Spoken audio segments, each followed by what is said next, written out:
저는 오늘 열왕기상 19장 19절부터 21절 말씀을 가지고 방향을 바꿔야 합니다라는 제목으로 말씀을 나눠보도록 하겠습니다.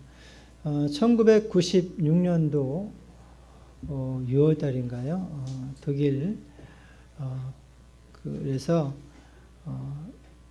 이건희 삼성회장이 삼성의 주요 요직들과 또 주재원들 200명을 모아놓고서 여러분들 잘 아시는 말씀을 했어요. 아주 중요한 이야기를 했습니다. 회사의 운명이 걸린 이야기를 했습니다. 그게 무슨 말입니까? 그렇죠. 마누라와 자식 빼고 다 바꿔라 라는 거예요. 왜냐하면 그 당시 삼성은 대한민국 안에서는 그 가전제품에서는 1위였습니다. 국내 1위였습니다. 그런데 해외에서는 그다지 알려지지 않은 이렇게 좀 글로벌 회사는 아니었습니다. 국내에서만 1등이었고 국내에서만 알아주는 회사였습니다. 근데 그 회사가 더 발전하기 위해서 해야 될 것이 있었습니다. 그것이 무엇이냐면 그동안에 뭐라 해야 되나요? 그냥 주저앉았던 그것을 탈피하고 새로운 방향성으로 바꾸는 것이 필요했습니다. 제가 80년대 후반이나 90년대 초반까지 보게 되면요. 삼성은 늘 모방을 했어요. 어디 걸 모방하냐면 일본 제품들, 소니나 아이오와 그런 그 전자제품을 모방했습니다. 그래서 일본에서 그 제품이 나오면 삼성에서 한 몇 달 있다 그걸 그대로 모방해서 나와서 우리가 썼어요. 그래서 마이마이도 마찬가지고 그런 것들이 다 일본에서 만든 것이기 때문에 그 당시 세계에서 최고의 가전제품 브랜드는 소니였죠. 소니. 전 세계적으로 이름 났죠. 그래서 이 도전을 받고서 이 삼성이 바꾸자. 그래서 바꾸기 시작합니다. 생각부터 바꾸게 되어지고 마인드를 바꾸게 되어지고 모든 고정관념을 바꾸고 도전했습니다. 그러니까 지금은 그 결과로 지금은 이 삼성이라는 회사가 글로벌 회사가 됐습니다. 그렇죠? 한국은 몰라도요. 삼성하면 다 알아요. 한동안은 삼성을 일본 회사로 사람들이 착각할 정도로 해외 외국인들이 그 정도로 삼성이 그 바꾸는 데를 성공했다는 것입니다. 그래서 지금은 소니 회사는 별로 소니 제품들이 많이 보이지 못하지만 삼성 브랜드는 전 세계 어느 곳에 가든지 다 볼 수 있고 또 최고로 쳐주는 것을 볼 수 있다는 것입니다. 방향성이 중요해요. 어느 곳으로 방향을 들고 바꾸는 거가 참 중요하다는 것입니다. 속도도 중요하죠. 그런데 속도보다 더 중요한 것은 방향이라는 것입니다. 우리나라 과거에는 빨리. 그래서 외국 사람들이 한국 오게 되면 제일 먼저 빨리 배우는 게 뭡니까?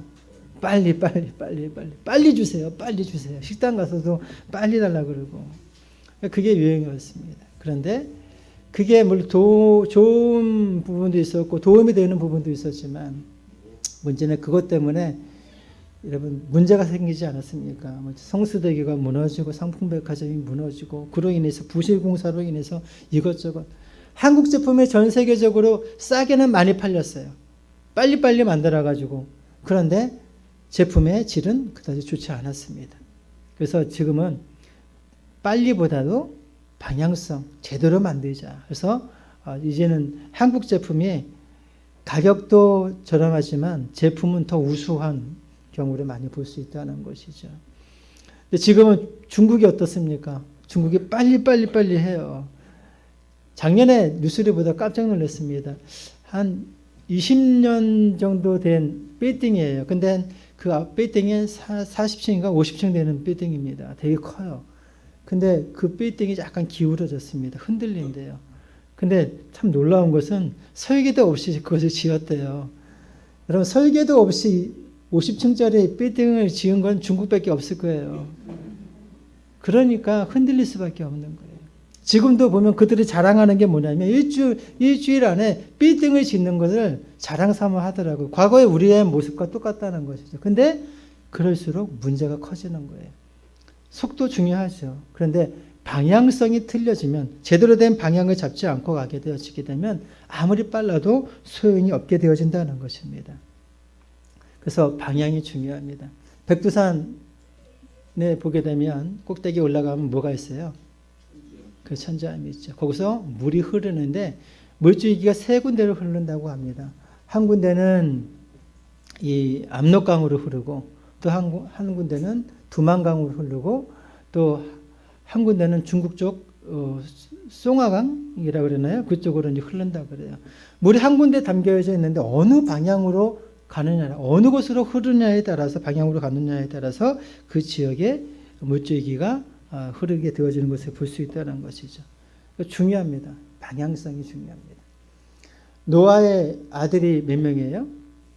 3명이죠. 노아의 아들이 3명인데 이 바벨탑 사건 이후에 그 후손들이 이제 방향을 바꿔서 가는데 그래서 그 세 아들 중에 셈은 동쪽으로 가서 동양인의 조상이 되고 또 함은 북쪽으로 가서 저기 어디죠? 그래서 남쪽으로 가서 저기 아프리카의 조상이 되고요. 또 야벳은 그렇죠. 북쪽으로 가서 유럽의 조상이 되어지는 것을 볼 수가 있습니다. 노아가 아버지인데 그 아들 셋인데 어느 방향으로 가느냐에 따라서 그 민족이 따로 만들어지게 되어진 것을 볼 수가 있습니다. 그래서 참 중요해요. 방향. 우리 인생의 방향도 중요합니다. 여러분들 어떤 방향을 선택했습니까? 저는 여러분들이 예수 그리스도를 믿은 것, 그 방향으로 튼 것을 가장 큰 축복이라고 저는 믿습니다. 이걸 놓치지 않기를 주님의 이름으로 부탁을 드리겠습니다. 오늘 본문에 보면 엘리사의 방향 전환을 살펴볼 수가 있는데 엘리사는 농부였습니다. 농사를 짓는 사람이었습니다. 어느 날 농사를 짓고 있는데 엘리야가 지나가다가 엘리사를 선택합니다. 그에게 옷을 던져주면서 따라오라고 얘기하는 거예요. 그러니까 그 당시 이제 겉옷을 벗어가지고 그 사람 앞에 던지면 나를 따라오너라 라는 그런 어떤 사인이에요. 이때 이 엘리사가 엘리야의 말을 듣고서 그 행동을 보고서 저는 싫습니다. 나는 그냥 농사를 짓겠습니다 하는 것이 아니라 그것을 붙들고 그에게 얘기합니다. 그렇습니다. 제가 당신을 따르겠습니다. 대신에 제가 집에 가서 가족들과 이별하고 입맞춤하고 잔치하고 제가 당신을 따르겠습니다 해서 한결이가 뭐냐면 그 소 2마리를 얘기하는 거예요. 여기 오늘 본문에 12결의를 얘기하는데 한결이가 2마리를 얘기하는 거예요. 그래서 2마리의 소를 잡아가지고 잔치를 베풀어서 그러니까 작별 인사를 한 겁니다. 그러고 나서 이 엘리야 이 선지자를 따라가게 되어지는 것을 볼 수가 있습니다. 이 엘리사는 그냥 작은 농부가 아니었습니다. 크게 농부하는 사람이었어요. 그래서 오늘 몇 결이라고 그랬어요? 성경에? 그렇지. 12결이면 소가 몇 마리예요? 24마리. 그러면 한 결이가 2마리인데 그 2마리가 농사를 짓는 여러분 24마리가 한꺼번에 농사 짓는 거 여러분 보신 적 있으세요? 저는 못 본 것 같아요. 한 사람이 뭐 한 마리나 아니면 2마리 끌고 이리아리 하면서 농사 짓는 거는 본 적이 있는데요. 24마리 한 번에 24마리를 해가지고 농사 짓는 건 전 한 번도 본 적이 없는 것 같아요. 근데 엘리사는 좀 24마리를 이용해가지고 농사를 지어. 그렇다면 그 밑에 부리는 사람들이 많이 있었다는 것입니다. 부자였다는 거예요. 그런 그가 대선지자였던 엘리야가 그를 선택해서 불렀을 때에 그의 인생의 방향을 전해서 하나님을 섬기는 하나님의 일을 하는 사람으로 바뀌게 되어진 것을 볼 수 있다는 것입니다. 그의 인생과 그의 운명이 바뀌어지는 것을 볼 수 있다는 것입니다. 성경에 보게 되면 운명이 바뀌어지는 사람들이 참 많이 있어요. 아브라함은 우상을 만드는 집에서 살아왔지만 하나님께서 그를 택하셨을 때에 갈대와 우르를 떠나 하나님 지시할 땅으로 가서 믿음의 조상이 되어지고 목동 다윗은요 그냥 그 양을 치는 그런 목동이었지만 하나님께서 그를 택하여 기름 부어 쓰임 받을 때에 그가 순종함으로 인해서 이스라엘 백성들에게 더 나아가서는 전 세계적으로 모든 그리스도인들에게 있어서는 존경받는 인물이 되어진 것을 볼 수 있다는 것입니다. 방향이 어떻게 가느냐에 따라서 우리 운명이 바뀌어지게 되어진다는 것을 볼 수 있다는 것입니다. 그렇다면 오늘 이 말씀을 통해서 엘리야는 또 엘리사는 어떤 방향을 바꿨고 우리는 또 어떻게 우리 운명과 우리 인생을 바꿔야 될까 말씀을 통해서 함께 은혜를 나누고자 합니다. 첫째, 육의 사람에서 영의 사람으로 방향을 바꿔야 된다는 것입니다. 엘리사는 육에서 영으로 방향을 바꾸었습니다. 지금까지는 소 2마리, 24마리를 몰며 밭을 갈고 농사를 하는 농사꾼에 불과했습니다. 그런데 엘리야를 만남으로 인해서 그의 인생이 바뀌어져요. 엘리야가 그에게 겉옷을 던졌을 때 그 겉옷을 받아들고서 순종하면서 육의 사람에서 영의 사람으로 이의 인생이 바뀌어집니다. 여러분 성경에서도 이와 같은 인물이 또 있죠. 신약 성경에 베드로가 그렇지 않습니까? 예수님께서 베드로에게 배 좀 빌려달라라고 해서 배를 빌려드리니까 예수님께서 배를 띄워서 말씀을 전하십니다. 그러고 나서 베드로에게 저 깊은 돌에 가서 그물을 던지라고 했을 때 순종함으로 인해서 그물을 던졌을 때 물고기가 가득 차게 되어졌습니다. 그 이후에 예수님 저는 죄인입니다 라고 하니까 예수님께서 그 베드로에게 뭐라고 합니까? 네가 나를 따르라. 내가 너로 인하여 사람 낚는 어부가 되게 하리라. 그러니까 이제 육신의 어부에서 영의 어부로 네 인생을 바꿔주겠다라고 말씀하고 있는 것을 볼 수 있다는 것이죠. 그 결과 베드로는 육의 사람에서 영의 사람으로 바뀌게 되어졌고 또 육신의 일을 하는 사람에서 영의 일을 하는 사람으로 바뀌게 되어진 것을 볼 수 있다는 것입니다.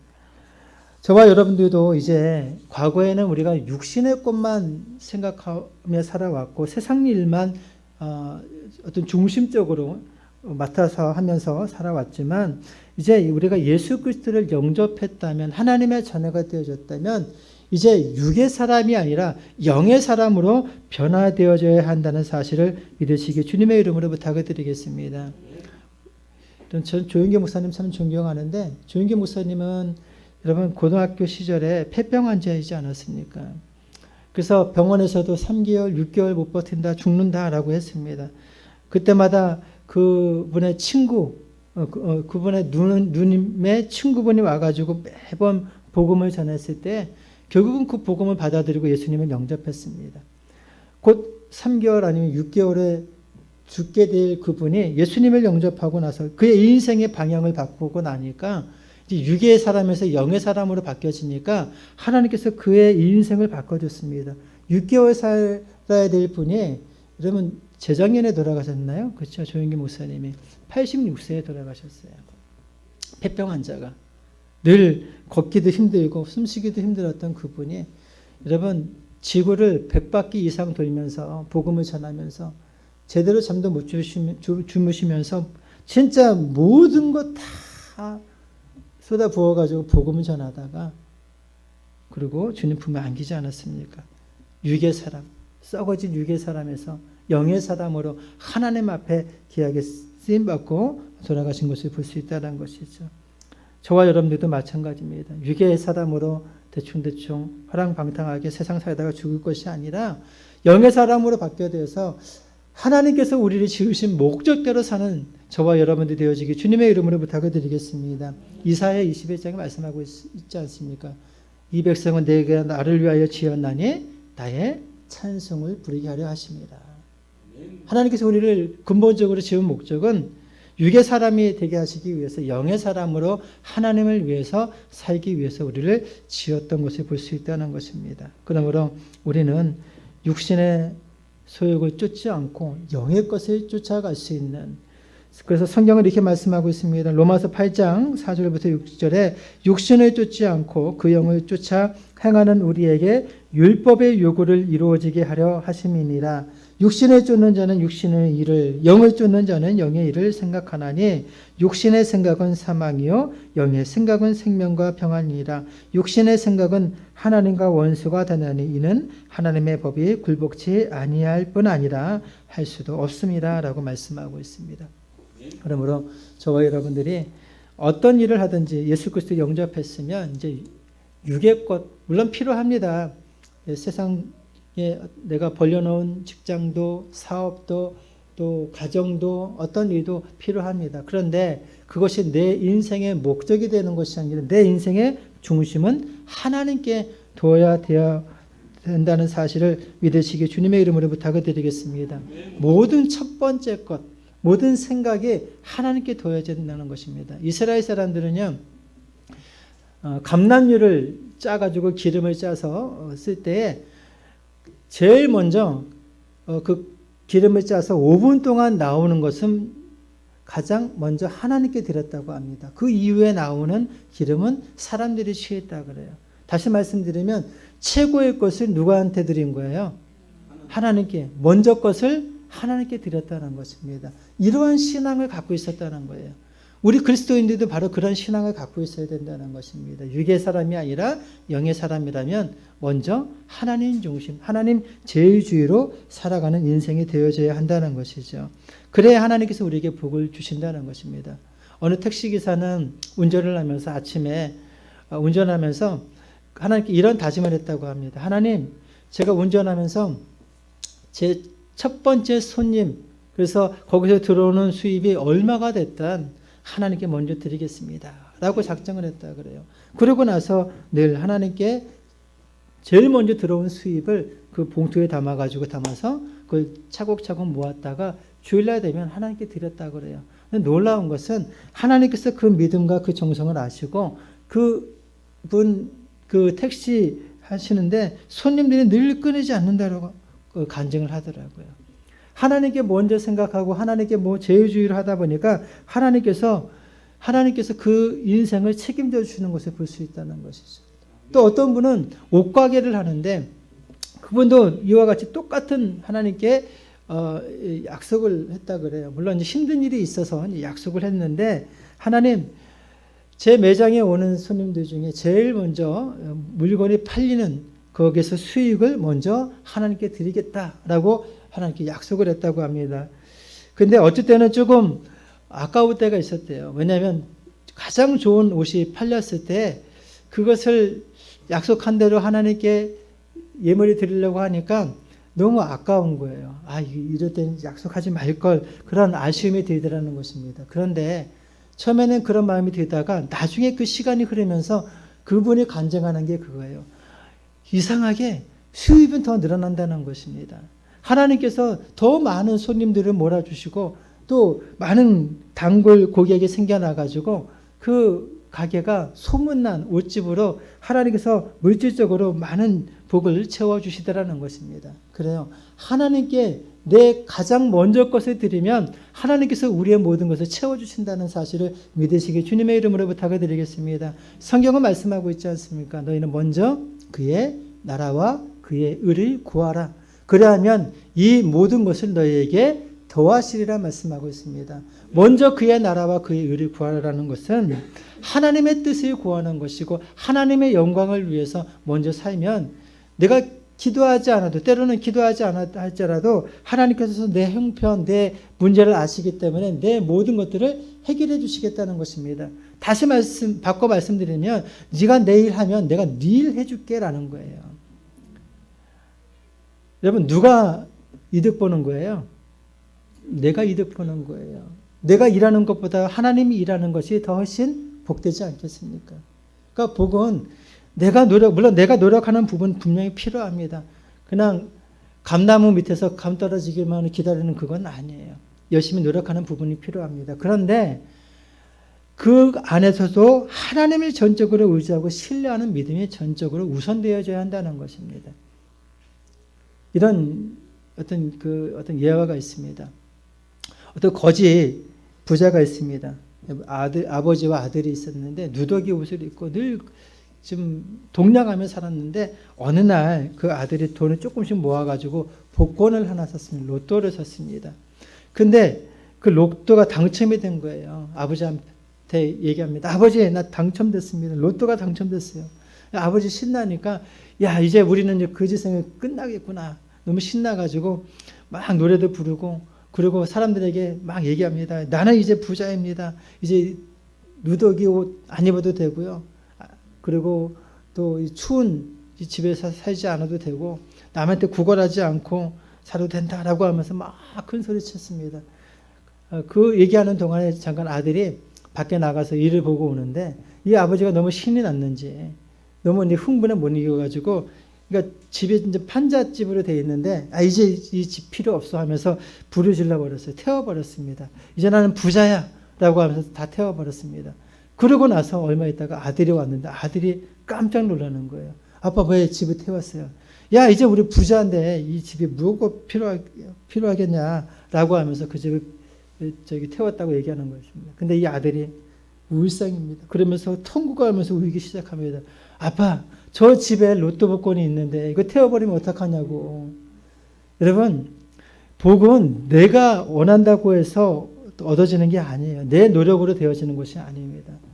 하나님께서 우리에게 복 주실 때 복이 임하는 것을 믿으시기 주님의 이름으로 부탁을 드리겠습니다. 이삭을 보십시오. 이삭은 농사를 한 번도 지어본 적이 없습니다. 목축업을 하는 사람이었습니다. 그런데 그가 여러분 하란에서 잠깐 머물 때에 거기서 한 번도 농사해 본 적이 없었던 그런 이삭이 농사를 처음 짓게 되어집니다. 근데 몇 배의 복을 받았다고요? 100배의 복을 받았다고 얘기합니다. 여러분 지금도 기농하는 사람들이 많이 있어요. 근데 기농해서요 한 번에 농사에 성공하는 사람이 한 사람도 없대요. 몇 년 동안 실패하는 경우가 참 많이 있다고 합니다. 그런데 하나님께서 이삭을 축복하니까 영의 사람 이삭을 축복하니까 하나님 중심으로 제일주의로 살아가는 이삭을 축복하니까 하나님께서 첫 농사에 100배의 축복을 허락하신 것을 볼 수 있다는 것이죠. 그러므로 여러분 이제 바꾸십시오. 여러분 생각과 마인드를 바꾸십시오. 하나님께 여러분들의 인생을 전적으로 올인할 수 있는 육의 사람에서 영의 사람으로 바뀌어지는 저와 여러분들 되어지기를 예수 이름으로 축원합니다. 두 번째, 세상 인간에서 천국 하나님께로 방향을 바꿔야 된다는 것입니다. 세상 인간이라는 것은 죄의 사람을 얘기하는 것이고 또 천국 하나님께로 방향을 바꾼다는 것은 회개의 사람으로 바꾸게 되어진다는 것을 얘기하는 것입니다. 엘리사는 세상 인간에서 천국 하나님을 위한 삶으로 방향을 바꾸게 되어진 것을 볼 수 있다는 것이죠. 베드로의 소명도 인간사에서 하나님의 일만 위한 삶을 살아가는 방향으로 전환하게 되어집니다. 우리가 성경에 보게 되면 돌아온 탕자에 대해서 여러분 잘 알고 계십니다. 그 아버지에게는 두 아들이 있었는데 이 아들 중에 막내 아들이 둘째 아들이 늘 아버지 앞에 아버지 어차피 돌아가시면 그 재산 형하고 나한테 나눠줄 것 아닙니까? 그러니까 미리 먼저 땡겨 주십시오. 저한테 좀 주십시오. 라고 때렸습니다. 근데 제가 자주 말씀드리지만 유대법에 의하면요. 만약에 아들이 부모님이 살아계실 때에 재산을 달라고 한다는 것은 아버지 빨리 죽으십시오라고 하는 일이기 때문에 이게 지역 사람들, 동네 사람들에게 알려진다면 동네 사람들이 돌 가져와 가지고 그 아들을 쳐 죽여도 할 말이 없어요. 그러니까 진짜 불효거든요. 근데 그 아버지는요, 그 아들을 달랩니다. 얘야, 어차피 나 죽으면 쓸 건데 너희들이 나눠 가질 건데 정말 참아라. 근데 그런데도 불구하고 그 아들이 계속 달라고 하니까 그 성화에 못 이겨서 그 아버지는 그 아들에게 막내 아들한테 그 아들이 가져갈 목의 재산을 미리 넘겨줍니다. 근데 얼마간은 아버지 말을 잘 들었습니다. 아버지 품 안에서 일도 잘하고 시키는 일 잘했습니다. 근데 여러분 생각해 보십시오. 내 수중에 돈이 들어왔는데 가만히 있겠습니까? 쓰고 싶지 않아요. 내가 진짜 땀 흘려 번 돈이라면 안 그럴 거예요. 근데 부모로부터 유산을 받았으니 이게 그냥 쓰고 싶어서 근질근질 거려요. 그래서 그 돈을 가지고 어디로 가요? 이웃 나라로 도망칩니다. 막 야반도주 했을 거예요. 야반도주 해가지고 이제 신났다 해서 돈을 다 쓰기 시작합니다. 옷도 사 입고 술집도 가고 자기가 하고 싶은 거 다 해요. 한동안은 신납니다. 그리고 친구들도 많이 생겼습니다. 돈이 있으니까 사람들이 다 몰려와서 친구하자, 뭐 동업하자, 뭐 이런저런 그런 사람들이 다 모이기 시작합니다. 그런데 여러분 생각해 보십시오.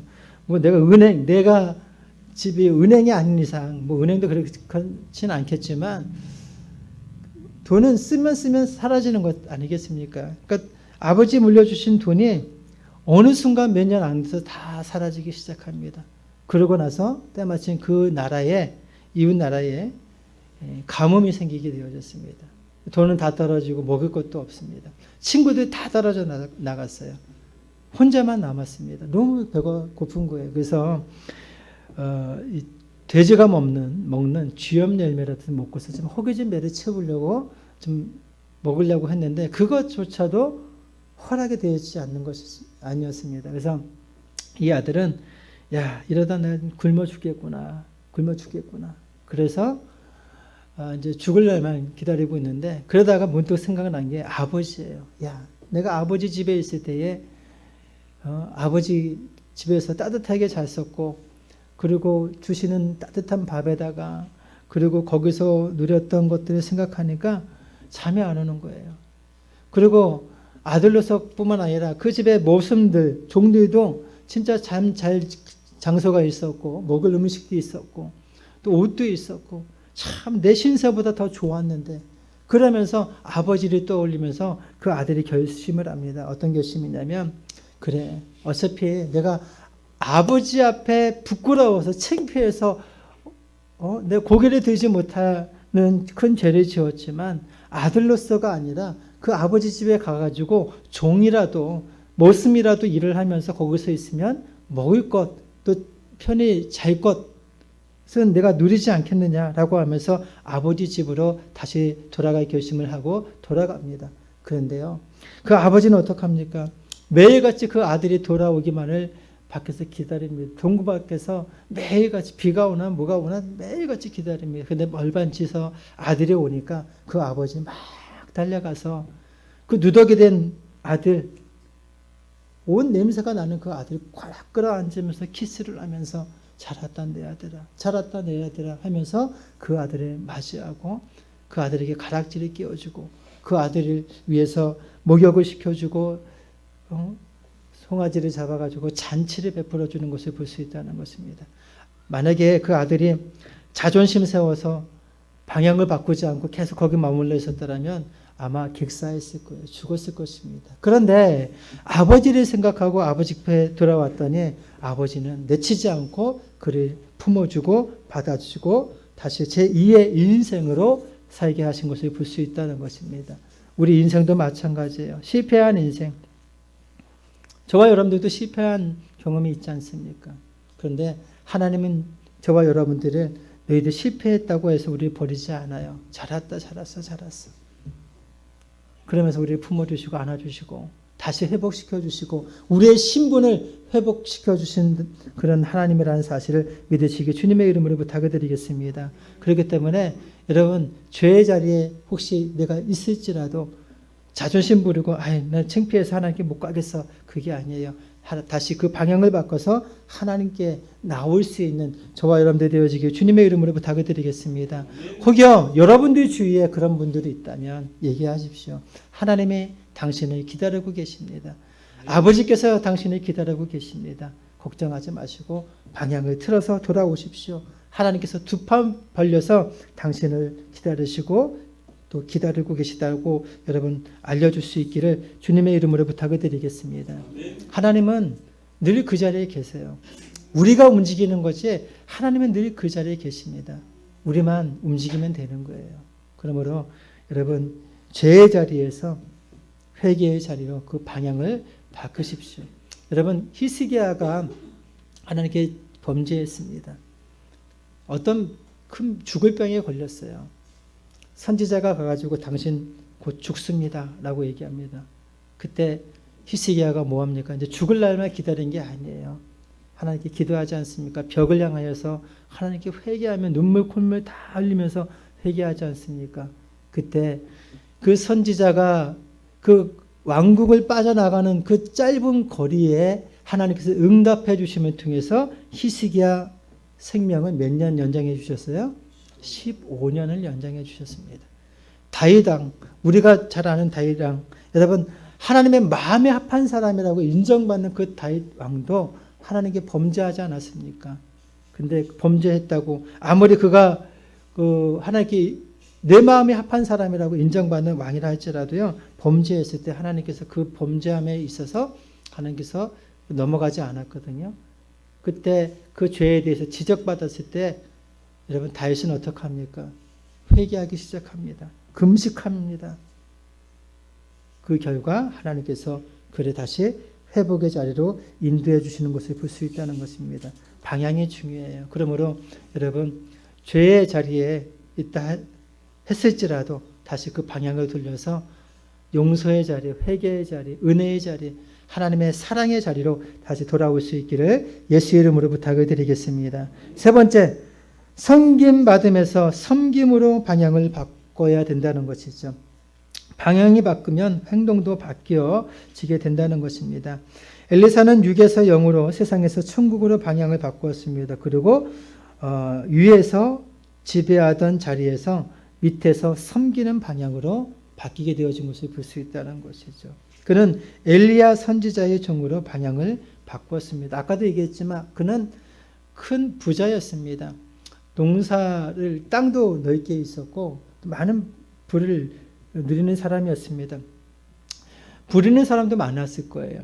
그런데 엘리야 선지자가 그를 택했을 때 저는 이 자리가 좋습니다. 난 왜 사서 고생하겠습니까? 하면서 그것을 거절한 것이 아니라 기꺼이 그 엘리야의 그 부름에 순종하면서 따라가게 되어지고 섬김을 받던 자리에서 섬기는 자리로 그의 인생이 바뀌어지게 되어진 것을 볼 수 있다는 것입니다. 사람들은 섬기는 자리에 있지 않으려고 해요.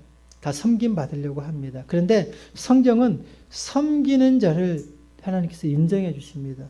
우리 예수님도 이 땅에 오실 때에 섬김을 받으려 온 것이 아니라 도리어 섬기려 오셨다라고 말씀하고 있지 않습니까? 하늘 아버지, 여러분 하나님이십니다. 예수님은. 근데 하늘 보좌 위에 계신 예수님께서 이 땅에 비천한 인간의 모습을 오셔가지고 하신 일이 무엇입니까? 왕궁에 태어나신 것도 아니에요. 말구유에 태어나셨습니다. 그러고 나서 예수님께서 사역하실 때 어떤 사역을 하셨습니까? 가난한 자들을 섬겼어요. 병든 자들을 섬겼습니다. 고통당한 자들을 섬기지 않았습니까? 심지어는 제자들의 발을 씻겨주시지 않았습니까? 누구도 예수님의 발을 씻겨주지 않으니까 예수님께서 손수 물에 떠다가 허리춤에 수건을 꽂고서 제자들 한 사람 한 사람 오게 하셔가지고 그들의 발을 씻겨주시지 않습니까? 섬김의 모습을 보여주신 예수님의 모습을 볼 수 있다는 것이죠. 그리고 성경은 말씀하고 있습니다. 섬기는 자가 복되도다라고 말씀하고 있어요. 여러분, 주님은 섬기는 자를 통해서 역사하신다는 사실을 믿으시길 바랍니다. 목사인 저도 섬기는 자예요.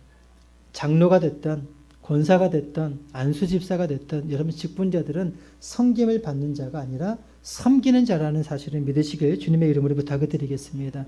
모범이 되어야 돼요. 그래서 어떤 일이 있든지, 그래서 저는 그랬으면 좋겠어요.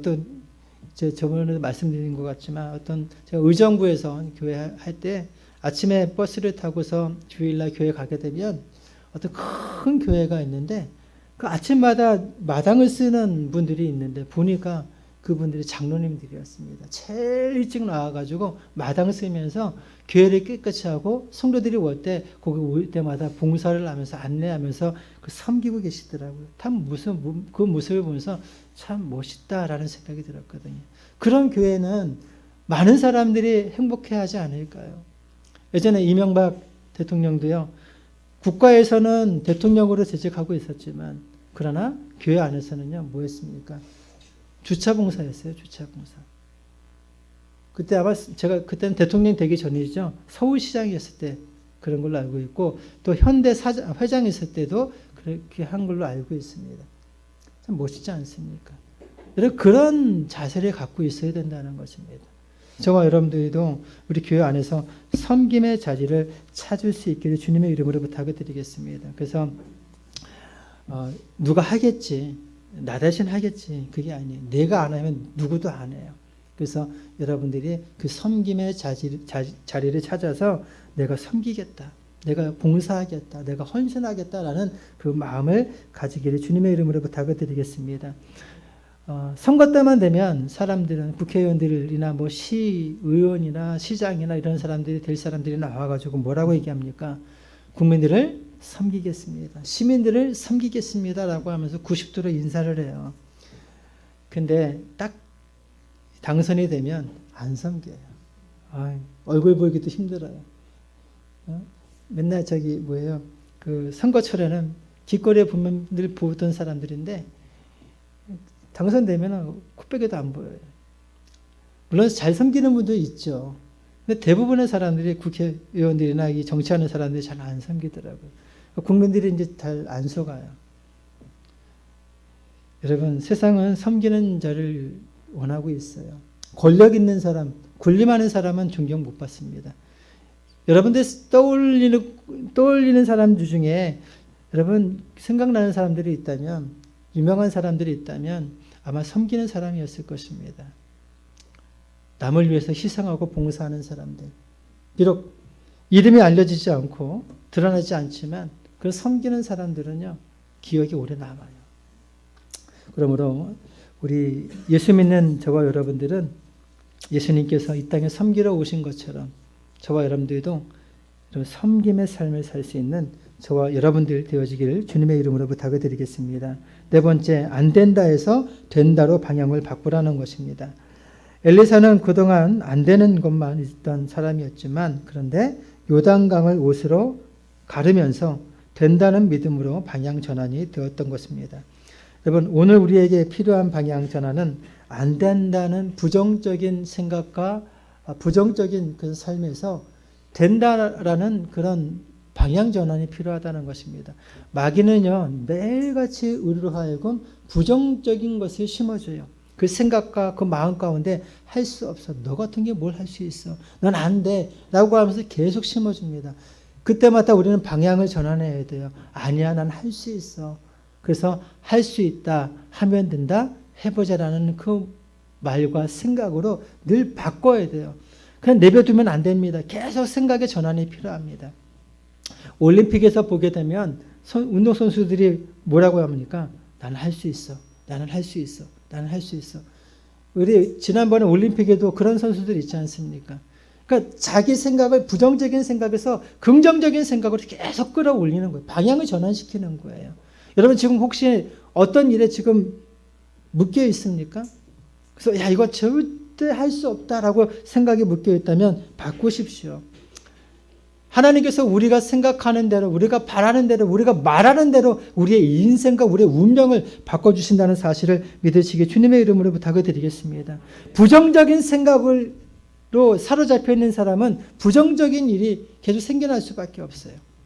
거기에 사로잡혀 있기 때문에 내가 할 수 있는 것도 할 수 없어요. 그런데 그것을 뛰어넘어서 할 수 있어, 하면 돼 라고 하면서 믿음 안에서 늘 긍정적인 생각과 긍정적인 믿음으로 도전하면 하나님께서 도와주신다는 것입니다.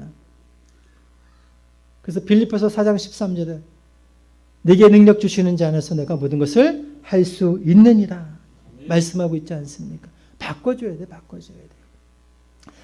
마태복음 9장에 보게 되면 예수님께서 기도하러 산에 올라가셨고, 그리고 그 예수님의 제자들은 산 밑에 있었습니다. 그런 중에 어떤 아버지가 아들 문제를 가지고 예수님께 찾아왔는데, 그 예수님께서 기도하러 올라가셨기 때문에 만날 수가 없었어요. 그러던 중에 그 제자들을 만나게 되어졌는데 전후 사정을 얘기합니다. 내 아들이 지금 귀신 들렸고 병들어서 힘들어하는데 내 아들이 좀 고쳐주십시오 라고 하니까 그 제자들이 그 아들을 놓고 열심히 기도했는데 병이 낫지 않았어요.